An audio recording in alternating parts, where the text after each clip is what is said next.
A paz do Senhor, meus irmãos. Graças a Deus. Podeis sentar, melhor dizendo. Tomar os seus assentos. Eu quero glorificar a Deus nesta noite, essa noite maravilhosa, né? Noite de quinta-feira, noite da bênção de Deus. Eu glorifico a Deus por poder estar participando e tendo essa oportunidade também de falar algo da palavra de Deus para os nossos corações. Em primeiro lugar, eu quero agradecer a direção da igreja pelo apoio que tem dado aos Gideões Internacionais. Já há quase 20 anos que fizemos parte desse ministério. É um ministério que faz o seu trabalho em silêncio, né? A igreja muitas vezes só sabe desse trabalho quando nós viemos visitar a igreja, né? Mas estamos trabalhando, graças a Deus, e eu sempre digo, a cidade que tem um Gideão forte, um grupo de Gideões forte, a igreja também se fortalece, porque nós trabalhamos para as igrejas. Louvado seja Deus. Muito obrigado, pastor Roberto e demais pastores, pelo seu apoio a este ministério. Pois bem, meus queridos, nesta noite nós já estamos sentindo a presença de Deus, né? É um culto muito leve, muito glorioso, já podemos sentir a glória de Deus enquanto está sendo louvado o nome do Senhor. E eu creio que os irmãos estão aqui numa expectativa muito grande, muitos irmãos fazendo campanha, esperando a bênção de Deus chegar à sua vida. E quem sabe nesta noite, né? Quem sabe? Deus está mais interessado em te abençoar, talvez, do que você em receber a bênção, porque Deus quer te abençoar. Aleluia! Deus se preocupa com você, né? Mas muitas vezes precisamos esperar e saber que Deus é soberano, né? Deus é soberano em tudo. Louvado seja o nome do Senhor. Meus amados, eu quero pedir para quem tiver a sua Bíblia para abrir a mesma lá em Isaías capítulo 64 e verso 4. Vamos ler este versículo e mais alguns aqui para uma meditação nesta noite. Vamos encerrar no horário normal que foi nos dado, não se preocupe, mas nós queremos que Deus fale conosco. Queremos que Deus fale conosco. Eu tenho certeza, meus irmãos, esta palavra aqui que eu vou ler com os irmãos tem falado profundamente ao meu coração nestes últimos dias. Parece que existe uma inquietação muito grande nesses últimos dias, uma expectativa muito grande. Depois até eu vou explicar por quê, meus irmãos. Uma expectativa que nos mostra que o Senhor Jesus está voltando. Aleluia. Que o Senhor Jesus está voltando, que a igreja do Senhor está nos últimos instantes aqui na terra. Logo, logo, nós estaremos indo para o céu. Os que estão preparados, logo, logo estarão subindo. Oh, aleluia. Como diz aquele hino, tudo nos mostra que Cristo já volta. Tudo nos mostra. Não temos mais tempo a perder. Mas Isaías capítulo 64, verso 4 diz assim. Olha que texto lindo, meus amados.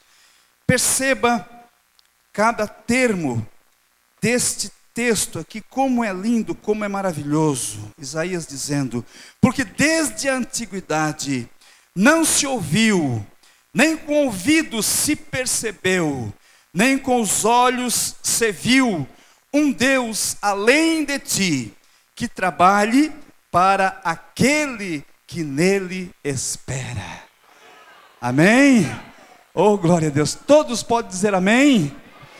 Que maravilha, né, meus irmãos? Eu fico, como já disse nesses últimos dias, esse texto aqui eu tenho citado quase todos os dias na minha oração. Eu lembro deste versículo, né, e penso, Deus trabalha. Deus trabalha. Deus trabalha. Aleluia, Deus trabalha, louvado seja o nome santo do Senhor. Eu acho interessante que Isaías diz, nunca se viu desde a antiguidade da história, no começo da história, não se viu com os ouvidos, não se percebeu, nem com os olhos se viu, não se tem conhecimento que existe um Deus além deste Deus que trabalha para os que nele esperam. Oh, glória a Deus, louvado seja o nome do Senhor. Perceba que Isaías diz, né, que Deus trabalha, não que trabalhou, nem que trabalhava, ou nem que vai trabalhar. Mas Isaías diz que é um Deus que trabalha no presente. Aleluia! É um Deus que não dorme, é um Deus que tem cuidado de nós. Louvado seja o seu santo nome.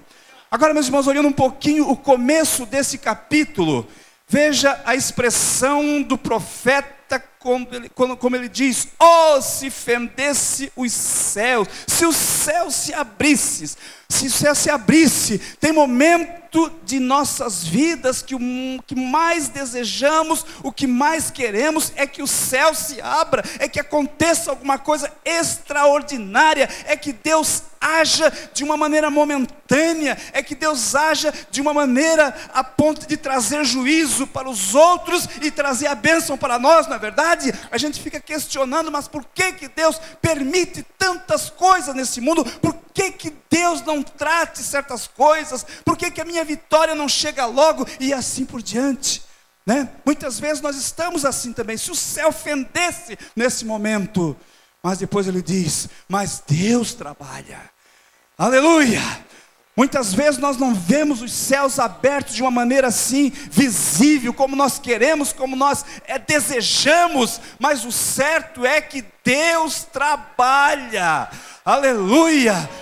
Nada fica escondido, nada passa desapercebido aos olhos de Deus.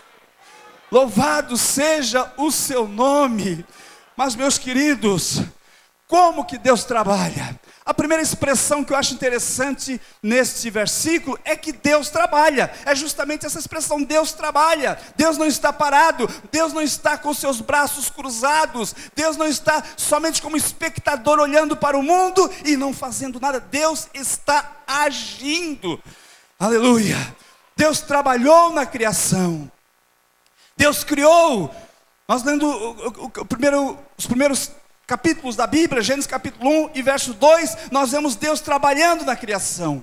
Deus trabalhou na criação, Deus formou todas as coisas, Deus criou todas as coisas. Mas Ele não parou por aí, meus queridos. Ele sustenta todas as coisas. Aleluia! Ele sustenta, Ele preserva a sua criação, Ele preserva os seres humanos. E, meus queridos, uma coisa muito interessante, meus irmãos, que nós precisamos pensar: no século 17, final do século 17, existiu uma certa teologia chamada de deísmo, uma teoria chamada deísmo, que visava juntar a teologia com o racionalismo, principalmente na Europa. E o teísmo pregava que Deus é o Deus criador do universo, mas que Ele fez tudo e deixou sobre as ordens, sobre as suas leis. Deixou o mundo